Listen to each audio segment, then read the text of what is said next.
Welcome to the Antonio Parkinson Project. I am Antonio Parkinson. Today, we are talking ACEs, Adverse Childhood Experiences. We're also talking the Trump conviction, 34 felony counts. Also, we have County Commissioner Charlie Caswell on the show, Dr. Alta Stewart on the show, and Sadie Langford on the show. You're watching the Antonio Parkinson Project. We'll be right back.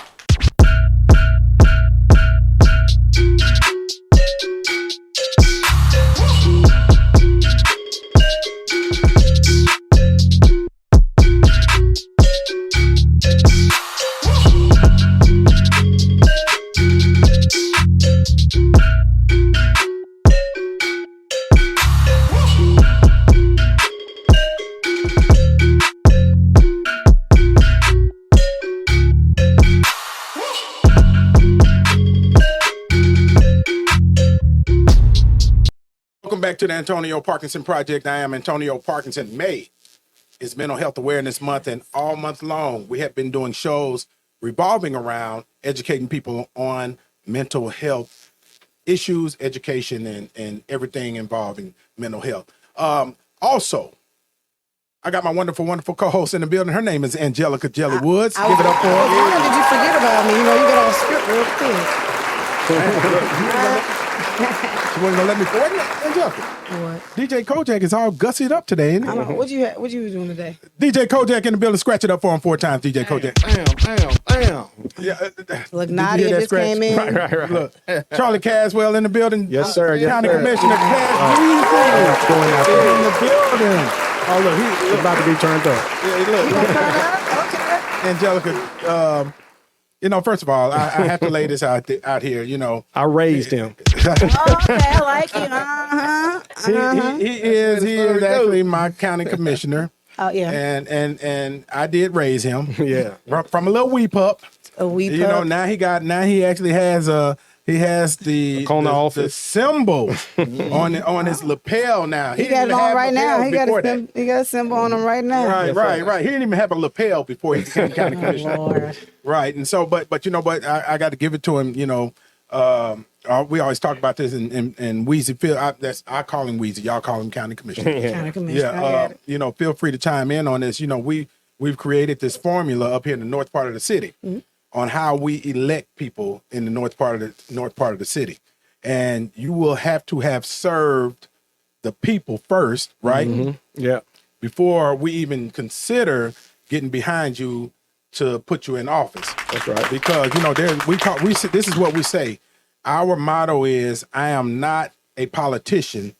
I am a servant that happened to be elected. Right. And County Commissioner Charlie Caswell fits that moniker, and not just that, but we all serve the people before we decided to run. We were serving out of our own pockets, for free, because that tell you where the people's heart is. Yeah. Ain't that right? Yeah. If you don't serve before you have, you surely not going to serve when you get there. So Man, you'd be serving yourself. Man. Yeah. Some people start off serving and they get it and they stop serving. Yeah. So, I mean, it looks like they serving. Yeah, But a real servant by the service that they done. Okay. That's it. Yeah. We got receipts. We got You got receipts. And what's interesting about that too is, this I don't want to take us down a rabbit hole, but here's something to our people. Stop talking about Parkinson. Go ahead. Right. Here's something to our people. We have to make sure that the people, when we put black people in office, we have to make sure that black people continue to support them financially so they can continue to be in office to do the work for the black people. But what happens is this. Black people are a little slow or a lot slow to support, write a check for re-elections, this, that, and other. Yeah. And you have these other people and other organizations who have agendas that start writing checks to those black elected officials. Where they do that at? So, in the county commission. Right. And at all levels of government, right? And then, those people come with their ask or their agendas, and so then the black people that were not helping the elected officials stay in office, then they start saying that the elected official sold out or he works for the I have white a question folks. though. So if you get, and this might be a dumb question, I want to ask There's no this. such thing. If somebody backs you up or whatever, and they not endorse you, give you the money, do you feel like you're obligated to complete their task, their agenda? No. Or is that because you know what I mean? Like, or is that unethical? That's like the legal version of bribery, right? Yeah. Yeah, but people do it all. I mean, Well, the good thing I can say about the model that is in the North is that the people have put us in here, and that's the people we keep serving. And as long as because there's plenty of money that came out to State Representative Parkinson when he was running for office. Plenty of money? I'm talking not after him. Okay. I mean, they tried to take him out of office. Okay, gotcha. They put money behind people who tried to take him out of office, but they money did not win. The people won because the people here in our district know that we're about the people's business. He gonna clip. You're watching the Antonio Parkinson Project. We need our people to support us financially. Also, when I say support us financially, I'm simply talking about, for your reelection purposes. But how much does it cost to run a successful campaign? It depends on what level of office you're running for. Like for me, my bottom line would be about $60,000 for reelection purposes. That's not too bad. That's the bottom, right? Yeah. And so, but what the beauty of us having the streets behind us is, we don't have to have as much money to run re-elections as other people do. Yeah. Like, and to give you an example, not just myself, but School Board Commissioner Stephanie Love, we were the number one targets one re-election year. And I think there was I think about $150,000 spent on me. That was the budget spent on against me, and about $95,000 spent against her. And they got their asses whooped. That was an expensive ass whoop. Right. They know better. No, they said that lesson. They said that lesson cost you. Yeah. So I hadn't been messed with since then very much. Yeah. And until I come for them. But other than that, you good. Yeah, and I said, man, go and pull your petition so I can raise me some money. Right. Right. Yeah, and kick your ass at the same time. Yeah. Right. It's one of them. Dr. Stewart, you teach them wax on, wax off, wax on, wax off. Right. Right. Yeah. But Commissioner, we're excited to have you here. Appreciate you, man. And we got to talk about this. Most recent news, most trending news. Former President Donald Trump. He was convicted of 34 felony counts. And, so what's interesting is the dynamics at the federal level when you're a felon versus the dynamics at the state level when you're a felon and you are an elected official or considering a run for office. They're saying this man can still run for president of the United States with 34 felony convictions. But you can't vote with felony, right? Well, he can vote. Felons in New York can vote. Okay. If he's a resident of New York, but I think he's a resident of Florida. And they probably they cannot. Yeah. I don't know. But I just say this, it's sad that I heard even before this conviction came, people on Fox News saying, even if he's in jail, he's still going to be my president. Wow. They don't care. That's crazy. Wow. Unbelievable. Yeah. Now just imagine Barack Obama saying doing the same thing. Oh, he'll be a ghetto. They would call him ghetto and all kind of other stuff because he is. Trump is. But they would change the rules so that he couldn't even run. Right. Oh yeah. Right. Yeah. I mean, they'll be in the house all night to get a vote. Yeah, to change that law. Yeah. And he's going to get reelected. They're going to he's going to be able to vote. I bet you money he's going to be able to vote. Yeah. My thing is not so much about him being able to vote as much as it is vote. about I'm talking about run for president. Well, he can run. They said they've already said it doesn't stop him from being able to run for president. But what's interesting is you think about the United States of America and the possibility that the United States of America may have a convicted felon as the president of the United States of America. You're watching the Antonio Parkinson Project.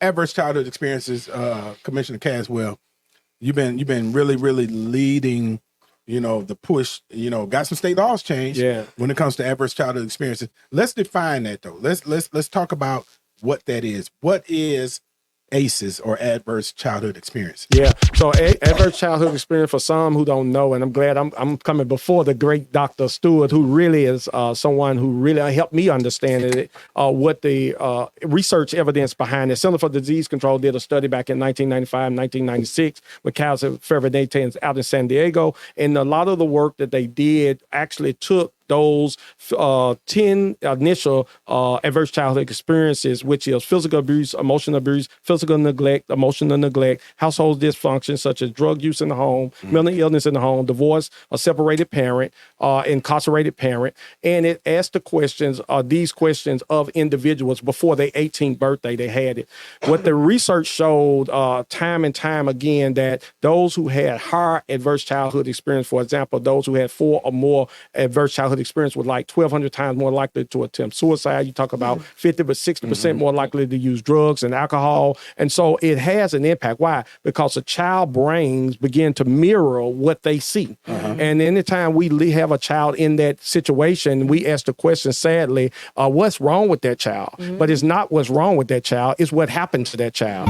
So really changing the Say that one more time. Yeah, it's not what's wrong, it's what happened. Yeah. And so when we begin to ask the right questions, we'll begin to see the right results. And again, I thank for the guest you got coming next, Dr. Stewart, and the great work who helped me understand this, because I remember I was in a program with her in 2016, and she said, Charlie, you're doing the work. She said, but have you heard of adverse childhood experience? I'm going to tell you, we was in the woods 5 days on a retreat, and I came back and I cried for 3 weeks after she hit me with this revelation. Why? Because I was that young child and growing up in the Dixon Home Project, 14 years old, witnessed a friend shot in the head. You know our friend, well, that was a part of that. And 15 years old, I seen another friend shot. And so I went to school every day with that trauma. It wasn't until I was grown that I recognized all I kept hearing the teachers say was, wear your number 2 pencil. Never what happened to you.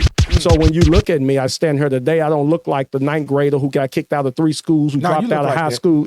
No, you look You like got kicked out of somewhere? You got kicked out. Right. What did you I look get kicked out? You fighting? Yeah, but I did. And it was because of a lot of that anger that I took to school and hearing friends every day telling us, hey, you're going to either be dead or in jail, right? Coming from that drug dealing family. So all of that violence and things that we saw as a child, we began to act that out. It creates a root. It's rooted. And that's the thing is that we're not addressing the root cause. We are trying to chop the tree down and not go down and dig to the root of what brought that fruit to bear. You know, it's interesting because in our pre-meeting, I was saying, you know, we may go over just a few minutes on this segment, but you know, there's not a child that you know, most children do not come into this world wanting to be the shooter, right, or wanting to be a killer. You know, most children come in this world, you know, hugging the parent's leg and you know, just being a child. Being a child, right? You know, but somewhere along that way, you know, that norm changes for that child, and they become something else, right? And you know, I was out at 14 years old. I was the shooter, right? Went to jail and you know, at the age of 14 because I brought the gun to school. Was literally going to kill 4 children. Literally, I had my mindset with the consequences and everything, but I didn't come into the world like that. But growing up in a household, you know, where there was violence, growing up in a community where there was violence, seeing people getting shot and killed, and seeing people that their way to get rid of the bullies was to shoot and kill them. And so that became my norm. And so I was dealing with some bullies. Right. And so my intent was to get rid of the bullies the way that I learned to get rid of the bullies. Right. And you know, but I didn't know it, of course, obviously, at that time that I was dealing with ACEs. Right. And there's a direct tie to mental health, you know, because, and I wanna just touch on this and we'll bring it back to with Dr. Stewart is, you know, I'm a Marine, right? I went into the Marine Corps at 17 years old. And, you know, they train us to go into a war zone for 1 year at a time. And when we go into that war zone for 1 year at a time, we still come back after 1 year of it with PTSD. Imagine a baby that grows up in a violent community, right? You know, for 14 years, and you wondering why these babies are turning out to become the shooters, right? Right, because they are dealing with a level of PTSD or ACEs, right? You know, adverse childhood experiences setting up root and bearing fruit. You're watching the Antonio Parkinson Project. And it's powerful you say that, because right now that's a case that I'm dealing with right now, a resolution. I'm bringing on this money to put more resources in juvenile court. Ever since I was that child, when I called it aggravated assault, thankfully the charge was dropped. I was in the jail for 3 days, no services, no mental health, no counseling. The child that just witnessed those murders now called on this charge, and now you put me right back into the streets. Well, that's been going on over 20 some years since I went to jail, and it was going on before that. So now pushing to put resources there, because guess what? In Veterans Court, we provide them with wraparound services, counseling, all of these things. But our children, we say the trauma that you weren't even trained for, you gonna go to adult jail, right? With no services. And that's the crime that's being committed, really sadly, in government, what I see today. And I'm hoping that I can have the support of my colleagues, that we push this thing through and put the resources there for these children. Again, we got to have that balance. But then at the same time, when you don't address what happened to them, they're just going to become older adults doing the same crime that they caught up in now. And you know, and I used to sit on the criminal committee till they kicked me off for being too honest. And at the state, and I would tell them, right, number one, most of you sitting on this dais have never been through what a lot of these individuals have been through. One of the things that I thought was incredibly sad is that 70 plus percent of the inmate population has been through Department of Children's Services. Right. Think about what I just said. Yeah, I heard you. 70 plus percent of the inmate population in the state of Tennessee has been through Department of Children's Services.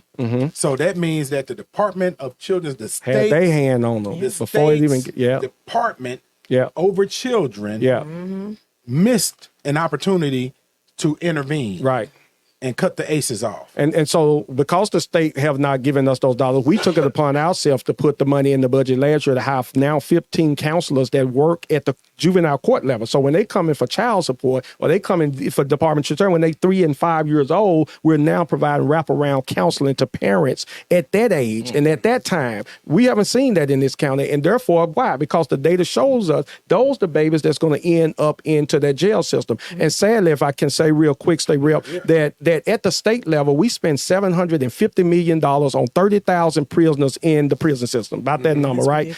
And sadly, let's take apples to apples, 30,000 children in the education system, we only spend about $250 million on. We spend 3 times more on a person in jail than we do on educating. When Frederick Douglass said 100 years ago, it's easier to fix a child than repair a broken man, but yet we're still putting more money behind broken men than we do behind our children. Now, County Commissioner, I have a question for you, not to interrupt. So I hear a lot of, if you do something or whatever, you go through counseling, you want to implement those things to go to counseling. But what happened in your instance where you are witnessing something? Is it ever going to be a requirement? Let's say if you seen, like you said, seen somebody kill themselves, or you used to witness a murder, or you were part of whatever, something tragic. Can it be a requirement where they have to complete counseling, not just a suggestion? I'm doing right now is suggestion, because I think that's a key component too, even with your story. Yeah. No, I think it should be. I mean, that's the reason why going to the state some years ago, and thankful to State Rep and those who passed, even at that level, I think it was State Bill, Katrina Roberts, State Senator Katrina Roberts, that all schools become like trauma-informed, trauma-responsive schools. And then going back a couple of years ago, I went back that, and again, this is an aftermath situation, but Senate Bill 2588, where if you get divorced now in the state of Tennessee, you have to go, parents have to go through ACEs training before the judge signs off on there, trying to push forward at marriage now to say, before you even get married, you need to go through this, because you need to understand the impact that it's going to have on the child if we don't get this right. And I think that's what's been happening. We have not been proactive with so many of these incidents, and then all we're doing is the cycle of trauma. Again, I was there because I'm in my second marriage, thankfully, 17 years now, but my first one was all my ACEs. And she's seen it, and thank for God for grace to give me a second chance, right? And to have Dr. Stewart in my life to help me through it, right? And to take accountability. A lot of people, that's the biggest thing. Nobody wants to take accountability for anything. So for the fact that you can say that is big, that's huge. And then you have to factor in the fact that Teresa Caswell has the patience of Job. She was made just for you. Just for me, right. She's the only one made for you. Don't say that. Okay. Look, when we come back, there's a story trending about a little girl who was incredibly expressive when it came to her mom's defense when her mom was accused of stealing something. And we're going to talk about that because, you know, that baby seems like she was, you know, experiencing ACEs. And so we'll be right back. Don't forget to hit the share button, hit the subscribe button. You're watching the Antonio Parkinson Project. Grab a back with a roller, grab your cup and let pour up. They didn't want us round at first, but now they act like they know what. Hey, but they show love, yeah, we show out when we show up. I don't even do the liquor, that shit might make me throw up. But we turned up, this the after party. Shit grabbing on my body. White girl got a bottle in the club, and that going all it. Turned up in a wreck the party. We just brought out everybody. No, we got our have some fun. We at the after party. Hey y'all, it's Michael Kaya and it's the Antonio Parkinson Project I'm on. They have fun around here. They got chicken and everything. If you really want to get the word, know what's going on in your neighborhood, in your community, in your blackness, you need to tune in to the Antonio Parkinson Project. And ain't even in the projects. Okay, so tune in. We love you. Keep God first. You're watching the Antonio Parkinson Project.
You're watching the Antonio Parkinson Project.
is Elise Neal. You are watching the Antonio Parkinson Project. Stay tuned.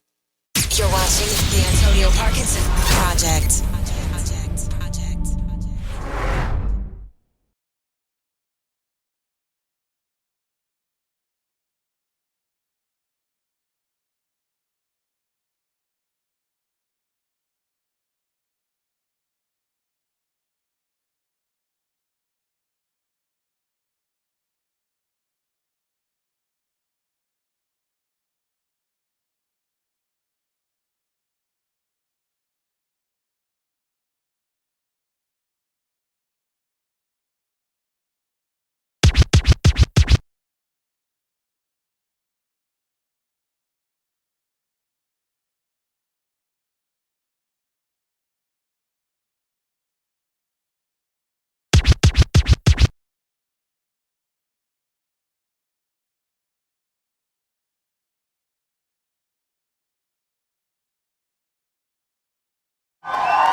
watching the Antonio Parkinson Project.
You're watching the Antonio Parkinson Project.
You're watching The Antonio Parkinson Project.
You're watching the Antonio Parkinson Project. Powered by Black Market Strategies.